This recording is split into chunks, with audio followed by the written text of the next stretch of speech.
When I think of the Ouija board, or actually it can be said Ouija board, I think of slumber parties when I was 10 years old and a bunch of giggling girls. I don't have any scary stories or unexplainable things happening to me, just a group of silly, oversugared, overstimulated girls laughing and having a really good time. Yet when I asked several of my friends about Ouija boards, some of them didn't even want to talk about it because they thought that talking about a Ouija board would summon a spirit somehow, and they just did not want to take the chance. Another one of my friends said that her family would bring out the Ouija board after Thanksgiving dinner to try to contact and sometimes heckle dead relatives. I was surprised by such a range of reactions and attitudes on this one object. Maybe maybe it's because of like what people think it will do. Um, if people think it will help them contact the dead or spirits that are left behind in a place, there's fear and anxiety and sometimes even an awe of that. We can't see if there's an afterlife, but what if we are directly faced with the existence of it? And we don't know that if proof will show itself as good or evil. Most people believe that the spirit will be evil, and there's actually a surprising reason for that. There's a reason, besides what you would normally think, there's a reason that we think Ouija boards are evil. So I was doom scrolling on TikTok one evening, as one does, and I ran into a very engaging account, Ashley Inc., and it's Ashleeinc.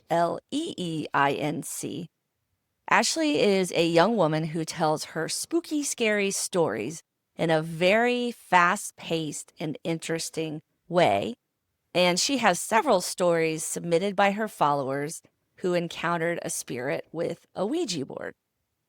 One story she told that was particularly interesting and captivating to me was of a couple, Tom and Michelle, who had been together for 3 years.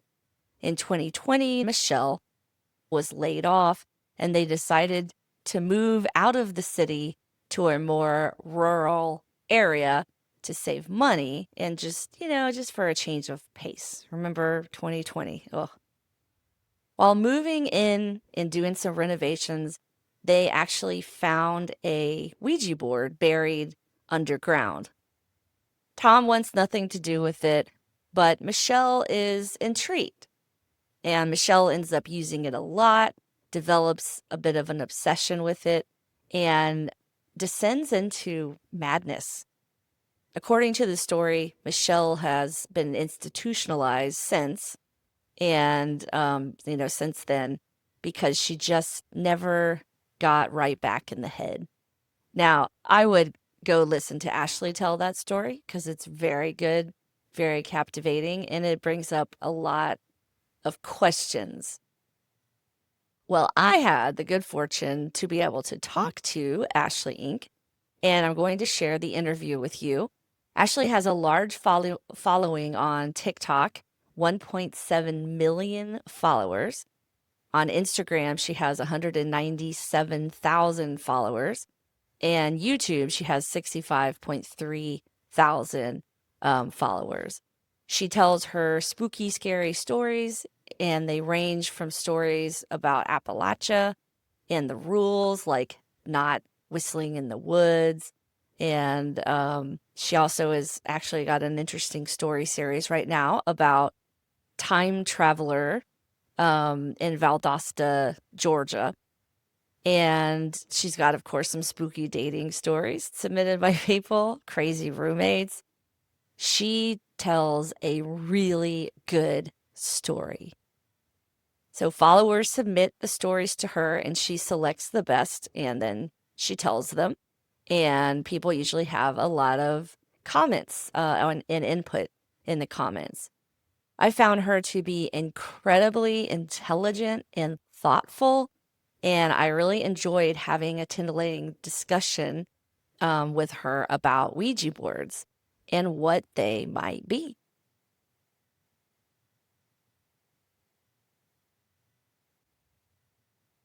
So in this episode, we're going to talk to Ashley, of course, and we're also going to talk about the history of Ouija boards and like what's going on with them, what are some explanations, that sort of thing. So I hope you enjoy.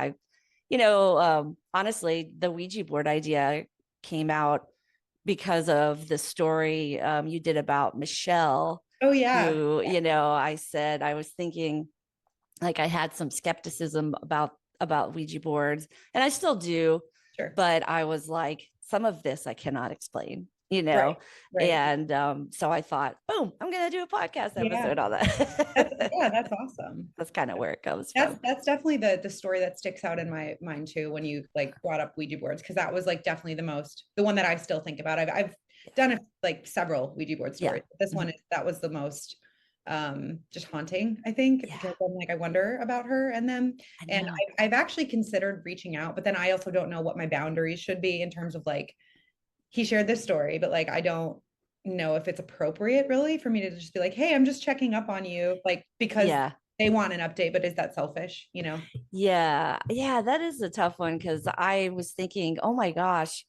I hope she's okay.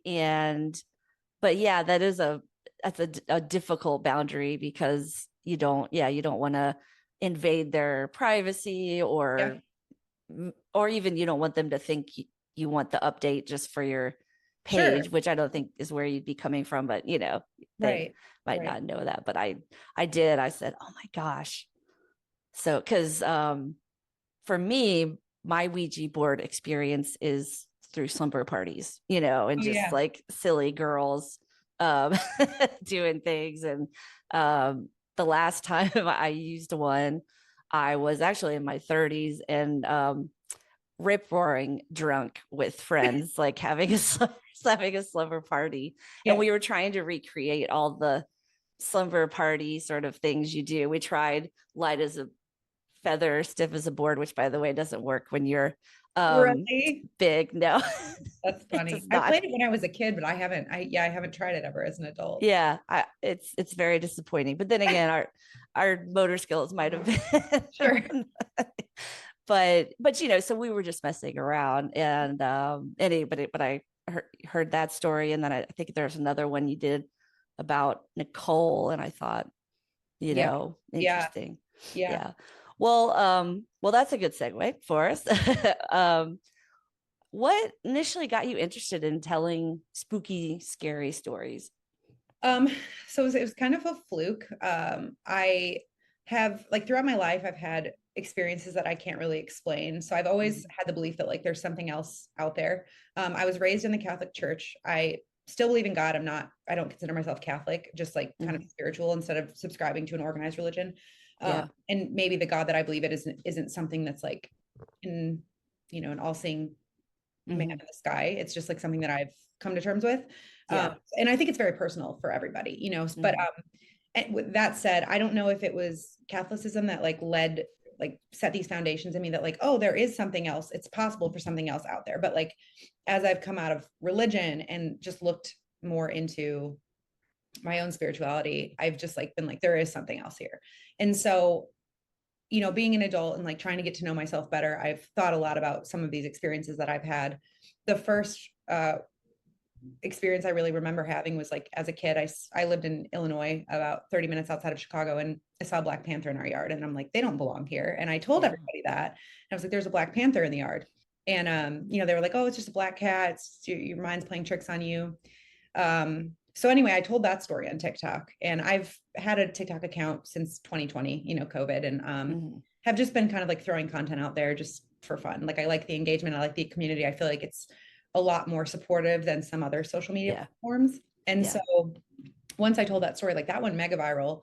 And I had all of these people commenting saying, like, oh, well, there's a lot of other Black Panther sightings in Illinois, and it actually relates to like the land that these communities were built on, and they were native lands, and they believed in this underwater panther god, and I lived on a lake, and so it was just like this rabbit hole of things, like this information that I didn't know, and I was like, well, this is really cool. Like even if that doesn't explain it, like it's interesting, and Yeah. so that led other people to sharing their supernatural experiences, like stitching the video and doing that. And so it kind of got the wheels turning. I've always been like a voracious reader, and like I really Yeah. love stories in general, especially oral storytelling. And so I just I thought like, well, it'd be cool to archive these stories somewhere. Mhm. And so Yeah. I told another story about a roommate that I had, and I really thought it was just going to be a place for me to tell my own stories. But then other people started sending me their stories. I'm like, I don't want to put a face to this because I think that people are going to think I'm crazy. And so can you tell it? And then I'll read the comments. And I was like, okay, like this could be a thing. And I just kept getting them. Like it was never meant to be what it is now, you know? Right. Yeah. So That's amazing. I mean, what a wonderful, I won't say fluke, but yeah, obviously, like I said, you have a good way of telling, you have a nice way of telling a story, and people listen to that. And I find that I've followed, especially in researching for this podcast, I sure. found some other TikTok uh, provide what content providers that Sure. do Ouija board stories, but Yeah. I'm just, I don't know, they're either too invested, you Yeah. know, Yeah. or too skeptical. And Sure. so you definitely have a nice mid ground with that, you know. Thank you. Yeah. Plus how many adults are probably learning that they have ADHD now, and Right. they're like, Right. oh, that feels so good to my brain. Right. Yeah. I mean, I didn't even know until it must have been sometime after TikTok, and I was like, oh, like wait, this is me. Yeah. Yeah, So exactly. yeah. Yeah. I actually didn't even think about it in myself until I did a story for my last podcast about ADHD in children. Like Sure. specifically, I did one in boys and one in girls because they're different. And I remember thinking, wait a minute. Uh-oh. You know, Yeah. Yeah. this hits. Right. Yeah. Yeah, Um, there's a lot of things. Like, I mean, even like, because like people ask me all the time, like, oh, do you watch scary movies? And like, and one thing that I never realized was like related to ADHD until pretty recently, actually, and like getting diagnosed was, I would always start a movie and then like fall asleep immediately upon starting the movie, even if I wasn't mhm. tired. And I was like, why is this a thing? And then I realized, like, my doctor was like, it's because your brain is finally like resting and it doesn't have to Yeah. think anything about anything. So it's focusing and it's like, oh, I can sleep now, which is crazy. It So is crazy, but it totally makes sense. I mean, I for me, it's Gilmore Girls. There's mm, something about, I mean, I've seen it a million times over, and also there is the rapid pace of the dialogue. sure. But having it in the background puts me right to Yeah, sleep. here's all of that. Whereas, yeah, whereas my husband, of course, hits the pillow and he falls asleep, and I'm Yeah, like, no yeah, fair. yeah, He's definitely not ADHD. yeah. Um, well, have you had, just personally, have you had any spooky experiences with the Ouija board? I played with it as a kid, and we were always the same as you said, like just giggling girls. Yeah. As an adult, I moved to Nashville in 2015, and I immediately pretty much became friends with this group of girls, and we were always just hanging out doing like silly things together, and so we did play with one at a friend's house, and immediately like we were like, is someone there? And it went to yes. And my friend asked like, how did you die? Which is like, maybe just don't jump to that point, but we didn't think about it. Don't ask that question. And it started spelling out Hiroshima, and we were like, nope. And so that was like really weird because it was just like, yes, we knew what that was, but like there Right. were three of us, and it was like, who would have thought to like, because it didn't really feel like there was any resistance to the board, like it didn't really Mhm. feel like anybody was doing anything, so it was really creepy, and like maybe it was one of us doing it, but I mean it wasn't me, so uh, Right. we pretty much closed the board, but I've kind of always just been taught not to play with them. I Mhm. do think that they're a portal, and I don't think the mistake in playing with them is playing with them. I think it's thinking it's a game or not taking it seriously, because whether Mm. it opens doors to our subconscious or something else. I think anytime that you're doing that, it should be done with like a certain level of like respect, either for yourself or for like the spiritual realm, or um, you know, just other entities, if you believe Mm, in that. Because I do think that your experience is going to be kind of based on what you believe in. So I don't mhm. necessarily think that like Ouija boards are all inherently evil or that they're going to bring through evil spirits, but I think that you're just kind of going to get what you think you're going to get. And because Hollywood and like theatrics and productions have put so much of an emphasis on like this is scary, this is spooky, I think that's the belief that a lot of people have when going into it, and so that's the experience that they have. Yeah, that's so true. I asked a few of my friends, like, hey, what's your experience with the Ouija board? And some of them said that their family members would bring them out at Thanksgiving and try to do things. And then others were like, no, I don't Yeah, touch them. I don't, you know. yeah, And I was looking into the history of them, and actually they were a relatively, I mean, I think they've always been serious because of what they can do, but it wasn't until 1973 that people really started to see them as evil, and that was The Exorcist came out. oh sure, yeah, And it people were like, oh no, and of course all these horror shows always say based on a true story, even if, I mean, that's just right, sort of the thing, right? yeah, yeah, Yeah, absolutely, yeah, but I think what you bring up is interesting about, even if it's your self-conscious, consciousness, that's reacting, it's still a sure, serious thing. Because that's what some of I actually, I didn't interview them, but I sort of looked at some things with them through the Talking Board Historical Society. And a sure, couple of them say, you know, it doesn't even matter if you think you're if you believe in the spiritual world or you're contacting something, what mhm. matters is what your intent is. And I thought, oh, I'd never thought about it that way. So Yeah, absolutely. I mean, and I think it's kind of the same thing. It should be, like I don't think like we have a Ouija board in my basement. I think it was the same one that my friends and I played with like 8 or 9 years ago. uh, It's just on our board game shelf. Like I don't think that having that is like letting anything in. I don't think yeah. it's inherently evil. I just think it's a tool, like the same as how people put beliefs in tarot cards and in even in meditation. Like I think it's all kind of the same thing. It just depends on like your intent, your beliefs, and then what you want to get out of it. You could argue the same thing with like mind altering substances. Like I know people say like, oh, don't take this in a bad mental state. Well, Hmm. you shouldn't maybe play with a Ouija board, because maybe something in your brain is going to manifest as like an entity that's coming through, because that's what you're expecting to get out of it, and it's going to tell you some ugly or evil things about yourself, when really that's just yourself telling you something that you Mm, don't want to hear necessarily.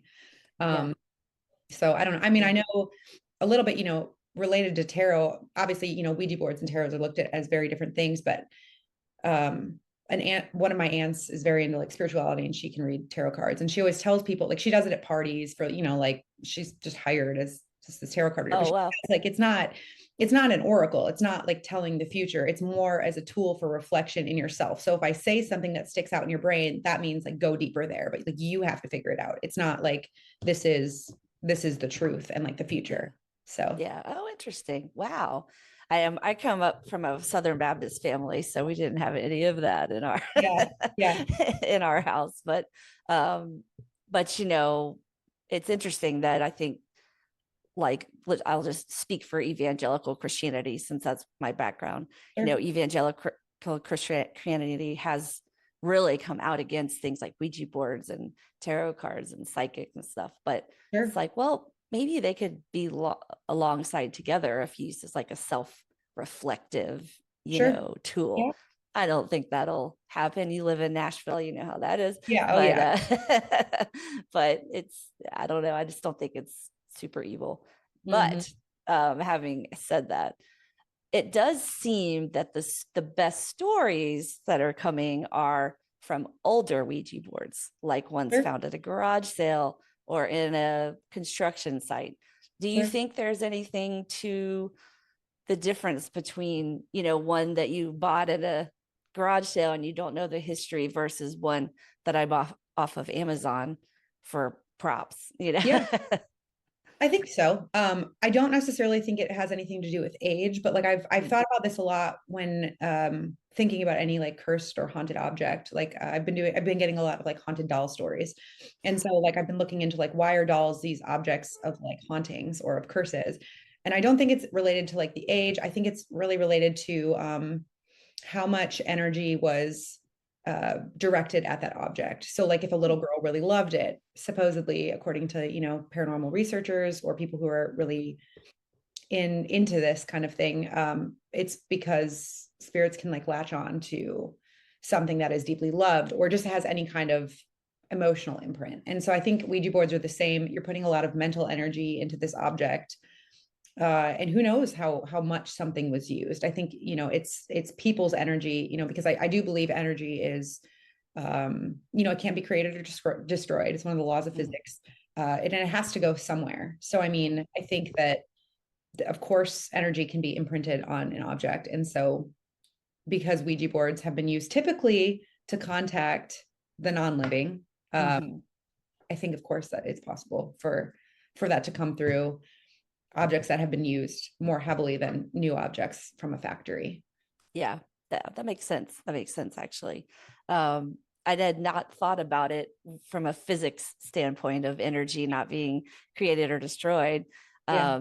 And actually, as we were driving into the desert on Saturday, the desert also seems to be a mystical place. Oh yeah, We absolutely. lost, all signal, cell signal. So we actually had to talk to each other. And and my son just brought up this whole he started quizzing us on the history of Christianity because he knew the answers and we surprised him with how much we knew, but he he was trying to catch us. But it led into this big discussion about obviously the existence of God and the creation of the universe, but it led to talking about an afterlife. And that's one thing my husband said is he said, well, you have an energy. So Mhm. when you die, where does that energy go? Sure, And that's the question, sure. So very deep thoughts driving into the desert on the way to a mountain bike race. I mean, that's awesome. That's like where all the best Yeah. kind of thoughts and conversations Oh, come yeah. from. Yeah. Oh, yeah. It was really cool, actually. I was a little surprised. I mean, my son's a little bit of a thinker, Yeah. but it was just, a lot of times the talk is Minecraft and Roblox Yeah. and cars. Yeah. So it was Yeah. nice. That's cool. All, He's got some other stuff swirling around in there. He's he's like, got a lot of stuff. yeah. He really does. Yeah. But all right. So we've talked a little bit about this, and this might not be in your wheelhouse, but skeptics will say, oh, the only reason why a Ouija board works is because of this idiomotive response where your, brain is thinking something like we've talked Sure. about, and it's playing out, onto the planchette. I don't know. Do you ever have people come in your comments, kind of coming at you with that sort of thing, or what do you Um, say to that? I think so. I think that I always try to encourage the community, and so does everyone in the community. I think it's like one of the most supportive communities on the internet. Yeah, I might be it's biased, nice. but like I always just try to like encourage people to believe that or consider the fact that what you believe might not be true for someone else. So Mhm. like and I mean this goes even to like other cultures and things like that, like different belief systems, like uh Native American belief systems, for example, like that is very real to them. And so they may have experiences that we in like the Western state of mind think is not possible when it is possible for them. And I think Mhm. it's the same reason that someone who's like deeply religious can have an experience seeing like the Virgin Mary when the person standing next to them will not see it. Because I think that belief dictates what we experience. I mean, thought forms is one of the most interesting concepts to me. It's the idea that like our beliefs can actually shape reality and have it manifest in a real form. And I think that's like, so a couple examples of that are like, shadow people and like the Hat Man and like Oh, basically just these physical manifestations of energy. Um, because there is so much belief in it. And so I think it's the same thing. That's a long-winded way of saying. I think it's the same thing when it comes to Ouija boards. I think that obviously a healthy dose of skepticism is a good thing, but Mhm. I think that someone can have a very real experience, and just because someone else doesn't believe it or hasn't had that experience, that's not a reason to discredit someone else's experience. Yeah. So, Yeah, I know. I'm a pretty skeptical person, but I also sometimes think, well, but I don't know everything. I yeah, don't know all that exists sure. in this world. There's a lot of unexplained Yeah. things, and so and then, yeah, coming from a Western point of view, we think that we know Mhm. everything, Yeah. but it's been proven that we don't. So so it's true. You can't discount, what else is out there. I just had like a kind of eye-opening moment with that, because like I have my beliefs about what I think is true and not true, but I still try to, I when I don't believe something, I don't necessarily say like I don't believe this story. I'm just like, I'm Yeah. gonna put it out here and I'm gonna let everybody else talk about it because Mhm. maybe this appeals to somebody else. But I've gotten a lot of stories about the like Appalachia region, and I live in Tennessee. I've been Yeah. to the Smoky Mountains a number of times, and I've never had anything like super, super creepy happen. But I was covering a lot of Appalachia stories before I went up there this past New Year's, and we got a cabin, and so I was telling the stories from Appalachia while we were there, and I didn't personally believe that like you shouldn't whistle in the woods and like you Right. shouldn't do certain things like that. And so I didn't whistle in the woods, but Yeah. I got up there. I was filming a video on the back patio, and it was just about being there. It wasn't even like a story. And then later, like the next day, I filmed another video and I was checking the comments on the first one, and I had gotten a few emails and comments of saying like, you can hear a woman whisper in that video. And it just shook me, like, Oh my because it was gosh. night, it was dark out, there was no other houses. We had this cabin that was pretty remote up the side of a Yeah. mountain. And I listened to it and I couldn't hear it. And she said, no, you have to listen with headphones. So I put my AirPods in and you can hear uh, a woman, and she's like, it's just so Oh creepy. my Or I'm sorry, it gosh. was a man. The first one was a man, and he was saying, get out. Okay. And it was like, it was so clear. And it like, I was like, okay, maybe it's the wind, maybe it's the wind. And then, so my husband, who's like very skeptical, he was also actually raised Southern Baptist, but uh, Well, he, they breed the yeah, skeptical. like, yeah, he was vulnerable. There's nothing out there. So he was like, all right, if there's something, around, then we're going to get it on, tape. And so he was walking around the house with his voice memos open. And so I was recording him doing it, and he's talking to it. And he's like, is there anyone here who's talking to my wife? Like asserting the male dominance. I'm like, okay, okay, Jeff, calm down. And then he looks at me and he's like, I got something. And so he plays it back, and it's when he says, is there anyone here? You hear a woman like clear as day, and she whispers, yes. And it was so creepy. And I was like, oh Oh my God, my I had, gosh. and so Yeah. I was just like, this is not something that I thought was possible. Right. But I mean, I don't know what else it could have been. And so, like, Yeah. because I didn't believe it, that was like an experience that I didn't mean to be looking for. I was kind of testing it. And I was like, all right, maybe I shouldn't do that anymore. Right. Right. Like no more Yeah. of that. Yeah. I know. But I think, My oh, I'm sorry, go ahead. Yeah, no, I was saying my grandmother, so we live in Southern California, but I'm originally from Florida, but my family's from Tennessee and West Oh, Virginia. cool. Yeah. And so my grandmother grew up in Double Top, Tennessee, and you will Okay. not find it. It's like Yeah. really in the middle of nowhere. Yeah. And I never had these conversations with her, I mean, she was very reserved. Um, but I think if I had been aware of all the Appalachia stories, like don't whisper in the woods and that sort of thing, I would have asked her, and Oh, I yeah. bet she would have had some really interesting stories, because she tried, like she fled there, and came to Jacksonville. So she tried to not be a Tennessee girl, but she's still Yeah. a Tennessee girl, Yeah. Yeah. You don't grow up in Double Top, Tennessee without having some of it in you. Right. Oh, you yeah. know? I'm with you. Definitely. Yeah, exactly. And I'm sure in West Virginia there's some lore as well. Oh, That's yeah. where my other side of my grandparents came from. Oh, So, really? Yeah. yeah, yeah, yeah. Yeah. I But think they there's, were very, very religious, so they might not have wanted to talk about it. It's yeah. Yeah. hard to know. Right. All right, so so there is an idea that if you don't properly say goodbye to a Ouija board, um, then bad things will happen. Have you heard of any stories that, that say that you've been able to tell? I think they all, yeah, I think they all say it. Any of the bad ones, Right. like say like, oh, I didn't say goodbye or I didn't do it Oh, properly. I okay. just closed the board because I got scared. And anytime I get a lot of stories about the same thing and from a lot of different people, Hmm. with a lot of the stories not even being public and they're all saying the same thing, I'm like, okay, there's something here. So yeah, Right. I think it's like, I don't know, maybe there, I don't, I would just say, yeah, maybe not giving something proper direction. Like maybe there Yeah. is a level of control that you have and in not Right. properly, saying goodbye or Yeah. closing that connection. Like it lets it linger. Yeah. Seems to be a common theme, absolutely.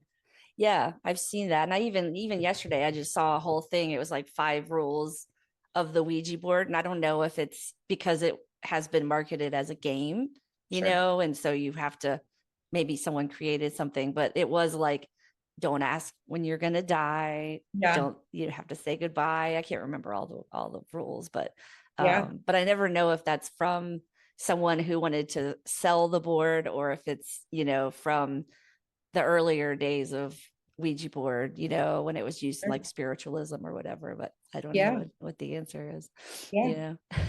Yeah. I'm not sure. I mean, I definitely think that the makers of the game, especially recently, have like leaned into you Yeah. know, the scary aspect of it. But I do think like I could be wrong, but I think it started as a like a divination tool, right? Just like runes Mhm. or yeah. Yeah. So um yeah, I'm not sure if Yeah. that's created, who that was created by. I But know. I have to look into it. That'll be my mission today is yeah, to find that out.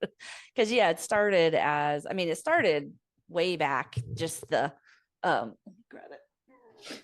Just the planchette mhm. was used in a lot of different religions, Oh, trying to really? find, yeah, Okay. like back in China and lots of different civilizations. um, but then sort of in Europe and then the United States with the spiritualism movement, that's when, the board sort of came into to use, but the mediums didn't like it as much because it sort of gave the power to people, and that was Sure. taking away from their business. Sure. So, Yeah. so anyway, so that's kind of when Kennard came up with it and made it as a game. But back then also, it was, people seemed to be, since there was, it was like after the Civil War and then later World War I, people were very interested in trying to contact their, Mhm. fathers and sons Sure. who had died. So Sure. anyway, so that's my long Yeah. description of it, but No, I it's mean got a that lot makes of different a lot of roots. sense. Yeah. Yeah, it's got a lot of different roots. It's pretty interesting. I think it's interesting too now seeing how like with the rise of the use of AI, I've gotten an increasing number of stories who are people are saying basically like AI is the new Ouija board. Like if you want it to be like if it can supposedly do anything, there's been a lot of talk about like several stories about. I know that you're not supposed to say his name, but I'm gonna him or her it.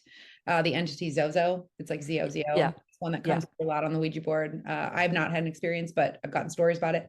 And Zozo now is coming through AI without prompt. So that's Hmm. a strange Yeah. coincidence.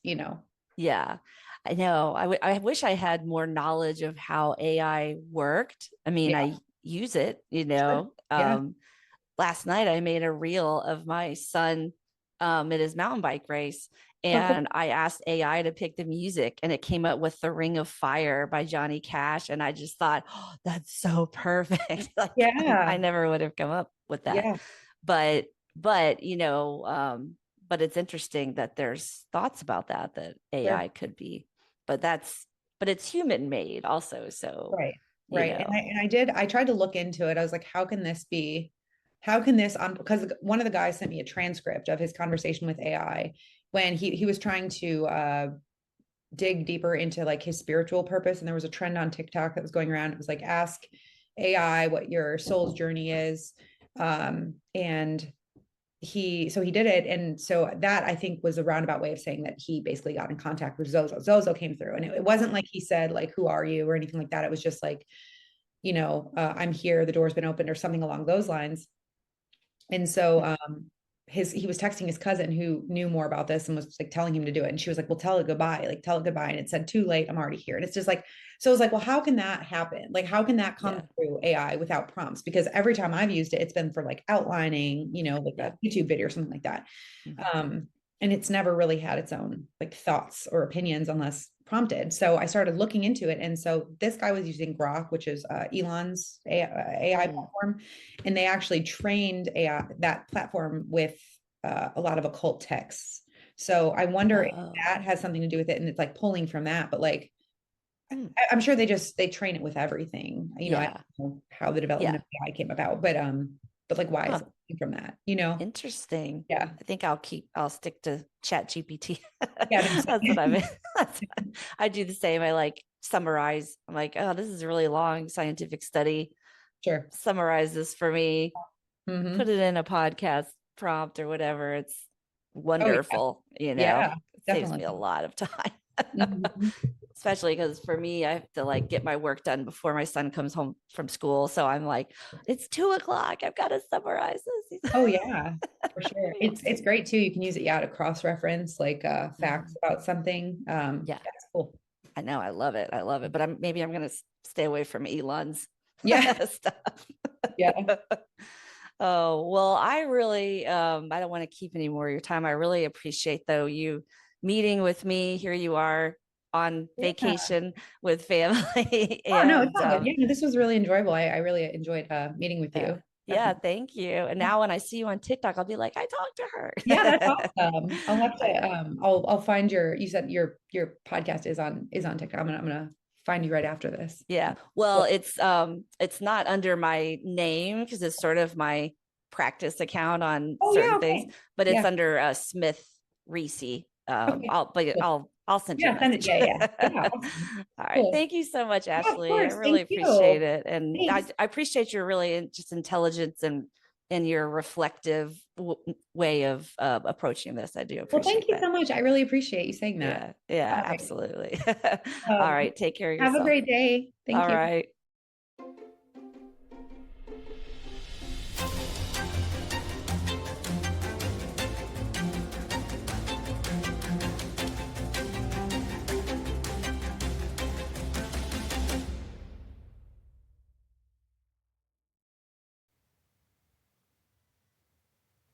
I hope you enjoy my interview with Ashley Inc.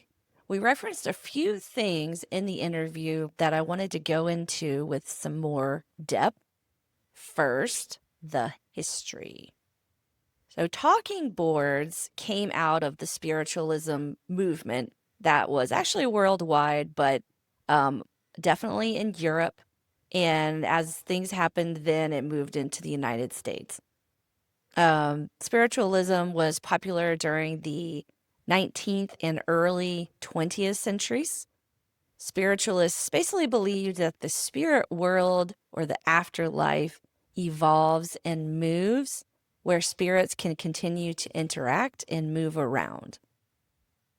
The belief was that a person's awareness goes on after they die, and that awareness can be contacted by those that are still living.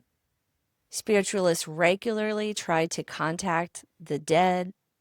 They were looking for spiritual directions, advice on the, ethical and moral issues of the living, etc. And this was a pretty normal belief and normal thing.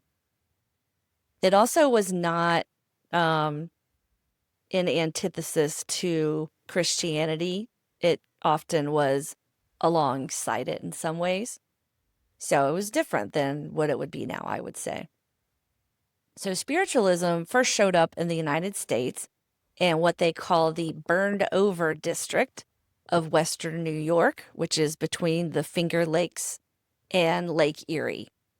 The spiritualists who became prominent during the late 1800s often displayed a great deal of showmanship, even hypnotizing people to try to induce trances so that they could make contact with supernatural beings. This was actually called mesmerism and was part of spiritualism, and they often claimed that they were contacting divine beings. So it does sound a little suspicious that there was a great deal of showmanship involved. Maybe the spiritualists were making things up. And in some cases, yes, that was true. But I think just because some people commit fraud doesn't necessarily lead me to the conclusion that all of it is fake. Most spiritualists will say that March 31st, 1848 was the beginning of the movement in the United States because of the Fox sisters.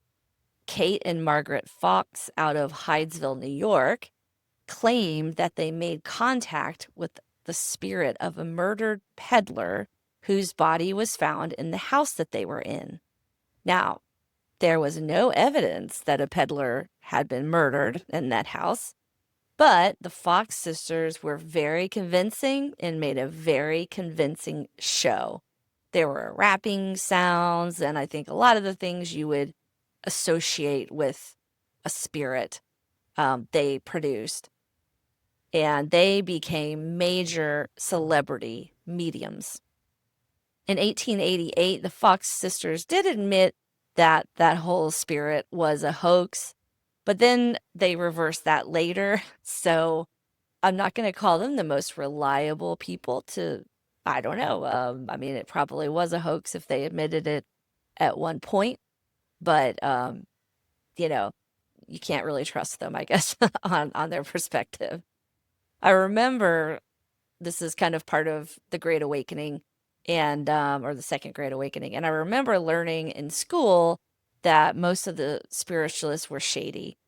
However, I went to a Christian Episcopal school and, I can see them looking at spiritualism in a negative way. And plus they're also teaching a bunch of teenagers, so they gotta um I think your audience is definitely something to consider as well. It might seem odd to us here in 2025 that Americans were so into trying to contact dead spirits. But this was after the Civil War, which resulted in almost 700,000 deaths. This was the first time that people could actually see pictures of what was happening in the war, because photography was being invented and improved.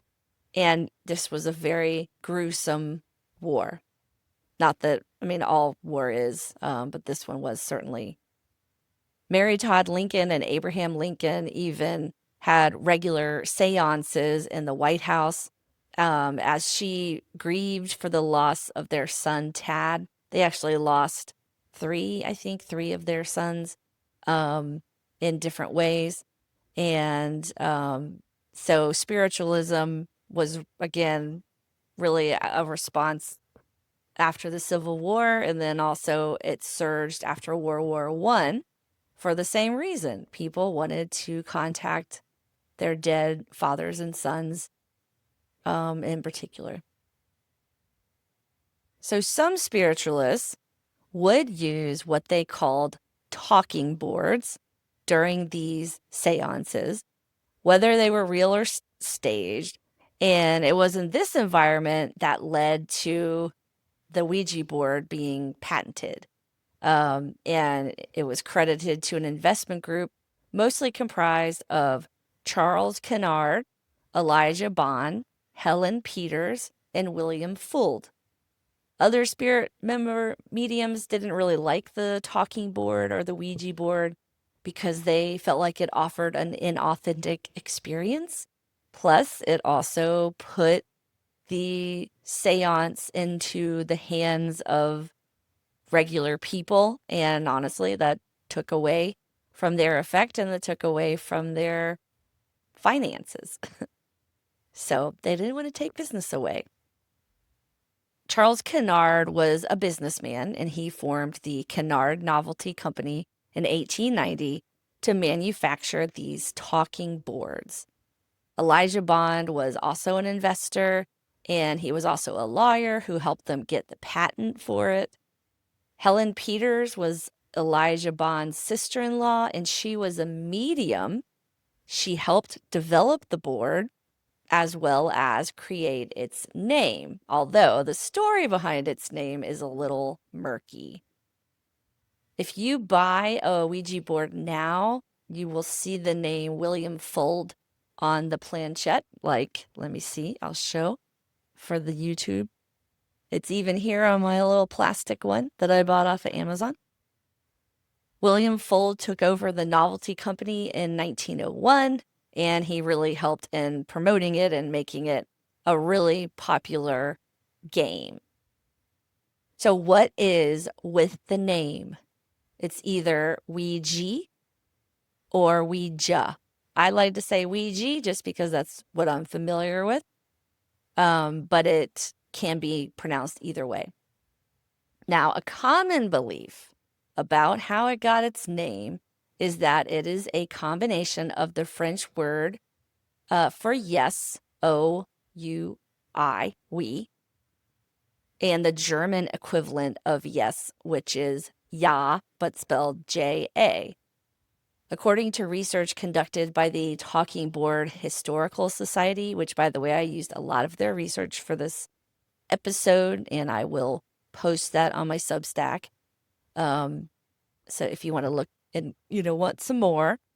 But so according to the Talking Board Historical Society, Helen Peters used the Ouija board to ask it what it should be called. And the board indicated Ouija, O-U-I-J-A, which the board also said meant good luck. Sounds a bit opportunistic, frankly, but it is a nice story. Peters also acknowledged that she was wearing a locket with a woman's photographed in it that had the name Ouija or Ouija written inside of it. But it also could have said Ouida, O-U-I-D-A, who was a very popular female author by the name of Marie Louise Ramée. So could just be the power of suggestion somehow. And Peters took advantage of it as a kind of a cute little story. But it stuck. Okay, so all this went on. Let's fast forward to 1973, when people started to turn against Ouija boards and they started to see them more as satanic or evil. Because up until 1973, generally, people did not view Ouija boards as evil or satanic or demonic. They just thought they were a fun thing to do at parties, or, when people took it more seriously, but it wasn't an evil thing. Well, people of all ages did it. It was looked at as entertainment. In 1973, The Exorcist came out and scared the ever-living crap out of people in theaters. I saw it later when I was in my 30s, and it's really was scary. It's probably the scariest movie that I've ever seen, I would say. Well, if you've seen it, the 12-year-old Reagan was possessed by a demon after playing with the Ouija board by herself. This is when people really started to change how they felt and looked at the board. It's like how, for some people, they saw Jaws and they never wanted to go in the water again, even bath water, even fresh water. They're like, no, there might be a shark in there. Or Psycho came out and people were afraid to go into the shower, especially at a hotel or a creepy cabin or something. Even though these movies are fiction And most horror stories say they're based on a true story, but they're not. It's just for a effect, you know. Gets into your brain. It makes you think. I mean, honestly, that's a good movie. That's good entertainment if it makes you think about these things, but it's scary. So Ouija boards were considered relatively harmless for a long time, but they became associated with the occult and satanic rituals, mostly by evangelical Christians, especially during the Satanic Panic during the 1980s and 90s. And really, The Exorcist did have a lot to do with this. I remember those days. I grew up in the South and I was raised in a Southern Baptist church, a rather progressive one, I would say, but still, it's an evangelical church. And there was a lot of fear of the occult and Satan coming in and those sort of things. Um, Cabbage Patch dolls were burned in some places. Just there was a lot. Um, I'm not exactly sure what else spurred it on and why it happened at this time in particular, but it was driven a lot by evangelical Christians, law enforcement, and mainstream media. And there was just a widespread fear without much evidence that satanic cults were secretly abusing children. They were conducting sacrifices and rituals and, generally infiltrating everyday life. And you still hear some of that. Um, I think along maybe more hardcore conspiracy theorists, but still you do hear of that. So during the Satanic Panic, Ouija boards became a target. And I'm targeting evangelicals here, but I'm just saying that because they were very vocal. And they were deemed doorways to the demonic. Even now, many Christians are warned against using Ouija boards because they are at risk for demonic possession. They're told they are opening up their souls to demons and the devil. Other targets of evangelicals were heavy metal music, playing your record player backwards, and Dungeons and Dragons. I remember I went to an Episcopal elementary school, and I remember that Dungeons and Dragons and Garbage Pail Kids were banned at my Christian elementary school. But they also banned those jingly little charm necklaces because they were a distraction in church. I remember those. Okay. So this is where we are mostly in the world today, still. Many people still believe Ouija boards to be satanic or demonic, that we shouldn't even talk about them. Maybe it is the very idea of trying to contact the dead that's spooky. Maybe it's because the planchette, which is this thing, maybe it's because it seems to move by itself, even though everyone with their hands on it, no one's saying they're moving it. They're all saying, I'm not moving it. I'm not moving it. Or you have a jerk like me in the group who is moving it, but is going to say that that I'm not moving it just to mess with people. I did do that a few times.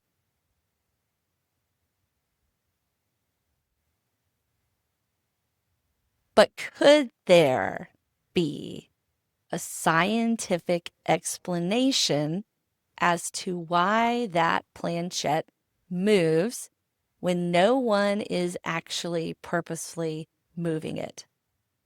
Yes, there is a scientific explanation, though I am not discounting anyone's spiritual experience because you can't always explain away spiritual matters with science as much as I love science. And I think it needs to be embraced. So scientists would say it spells out letters and numbers due to the ideomotor effect. And it can also be called the ideomotor response or phenomenon. The ideomotor Response is when an automatic muscular response occurs when the person isn't aware of it. So when the planchette moves and a person doesn't think they are the ones moving it, but they actually are. Physician and physiologist William Carpenter conducted a study and published a report in 1852 for the Royal Institute of Great Britain that actually explained automatic muscular movements that occur unconsciously. All right, so I'm going to run through the study for a little bit here. So, with this study, researchers fit participants with eye tracking devices and that analyzed how they interacted with the Ouija board. They discovered that people's eyes often predicted the next letter before the planchette moved there, suggesting the movement wasn't random or guided by spirits, but by unconscious cognitive processes. So participants acted in pairs, and even in the what they call the Ouija condition, which is two people, um, and they use the board normally. One person typically had some idea, consciously or not, where the planchette was headed. Now, the study found that the Ouija success relies on what they call joint action. The two users, at least, subtly cue each other through unconscious predictions and micro movements. People tend to underestimate their own role in the movement, which makes the experience feel eerie or otherworldly. So, this is why some people will claim they weren't moving it, but really and they would believe that they weren't moving it, but they actually were part of it, or moving it. So it kind of, you know, kind of can explain a little bit about why it works. And it's worked for, over centuries, really. Other devices like dowsing rods or pendulums or even fake bomb detectors actually work on the same principle because these very small, indetectable muscle movements can create a noticeable motion with tools like a planchette. And users can be genuinely convinced that an outside force is responsible when really it's the group that's doing it. So why does it feel so real? Why do people say, no, no, it wasn't me, it wasn't you, something else was moving it? Well, according to psychologist Chris French, these unconscious movements can create a strong illusion of external control. So it just makes it seem like the board is being moved by a spirit. The smoother and more frictionless the planchette, the more easily these tiny little unconscious gestures translate into meaningful motion. The Ouija board that I bought off of Amazon is plastic, um, but the prongs on the bottom of the planchette have little felt pads on them.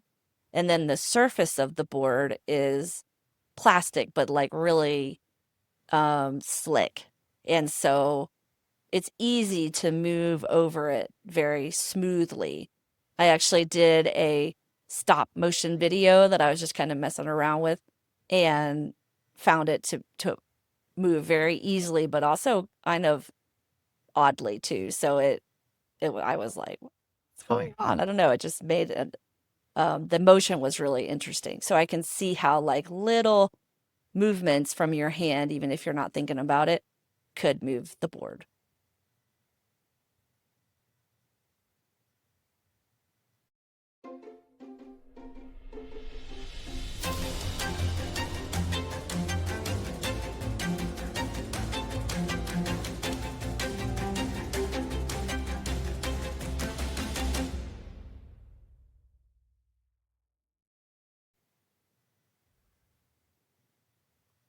Apparently, there are 5 rules for the Ouija board with mysterious roots. Number 1, always say goodbye when you are done. Number 2, don't let the planchette fall off the board.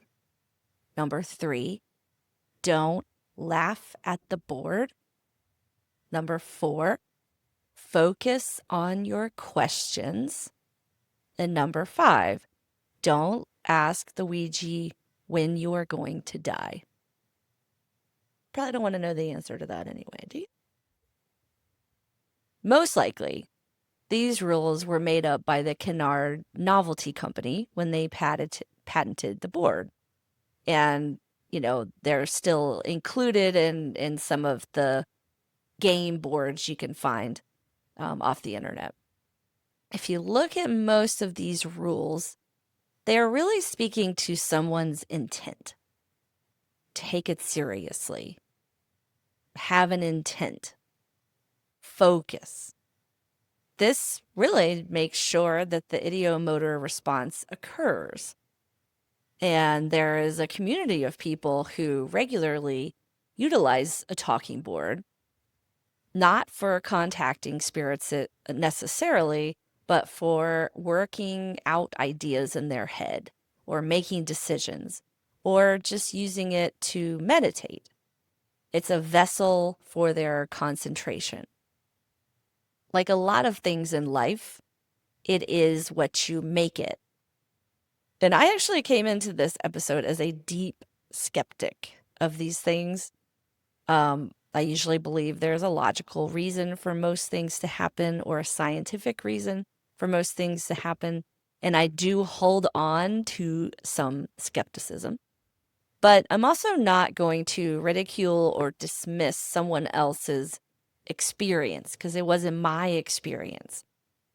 Ashley brought up an interesting point that my husband actually also brought up recently, that we as humans are energy, or we hold energy, and energy cannot be created or destroyed.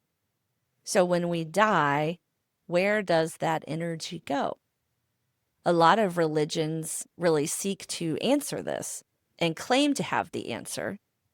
But the truth is, we don't really know for sure until we die. So if someone wants to use a Ouija board for some answers about life, when there is so much that we don't know, let them. Thank you for listening to the Journalism of Everything podcast. I'm on Instagram, Facebook, TikTok, YouTube, and also now Substack. If you're looking for more in-depth commentary on this and my other episodes, or are just looking to chat with people who are, honestly, a little more intellectual about things, check out my Substack page. Also, Ashley Inc. has a website. It's dogoodstaybad.com, where you can submit spooky stories. And please check out her TikTok, Instagram, and YouTube channel, all under Ashley Inc. It's ASHLEEINC. Her account is one where I just instantly like whatever it is when something comes up because I know it's going to be really good content. Thanks for listening. And to appease the Ouija board, I say goodbye.